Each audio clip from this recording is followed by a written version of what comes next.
c'est une défaite. Bonjour les amis, aujourd'hui je vais vous présenter un graphe que j'ai trouvé dans le quotidien Les Échos. Donc c'est un graphe qui représente les créations d'entreprises en France. Et là, il y a une énorme surprise. Quand on écoute les médias, on a l'impression qu'il y a un marasme et une déprime collective qui fait que tout le monde baisse les bras et finalement, pas du tout. On se rend compte qu'il y a énormément de créations d'entreprises et c'est en train de remonter en flèche. Et ça, c'est vraiment quelque chose qui est très réjouissant. Alors pourquoi c'est si réjouissant? Eh bien, c'est tout simplement parce qu'on revient aux fondamentaux. En fait, l'âme française, la mentalité française historique, c'est une mentalité d'innovateur, de créateur et d'entrepreneur. À tel point que le mot entrepreneur, il est tellement représentatif de l'âme française qu'il est passé tel quel dans la langue anglaise. Donc c'est te dire si c'est quelque chose qui a été marquant à l'époque. Alors pourquoi est-ce que c'est si important et pourquoi est-ce que c'est une révolution en marche selon moi?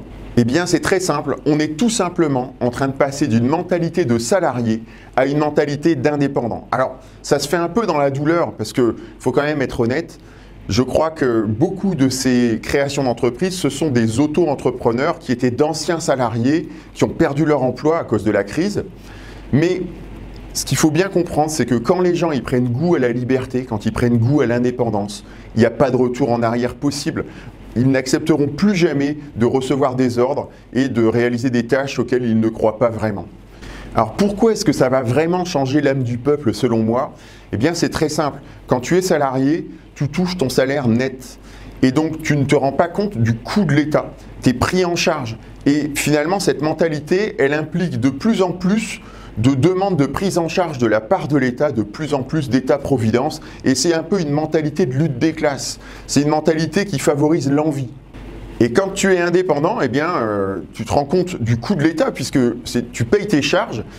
Tu te rends compte du poids des normes, de l'étouffement induit par l'État-providence. Et évidemment, ton objectif, eh bien, ça va être d'avoir un État plus léger, qui coûte beaucoup moins cher et qui te laisse aller au bout de ton potentiel. L'organisation politique d'un peuple n'est finalement que le reflet de ses croyances et de sa mentalité.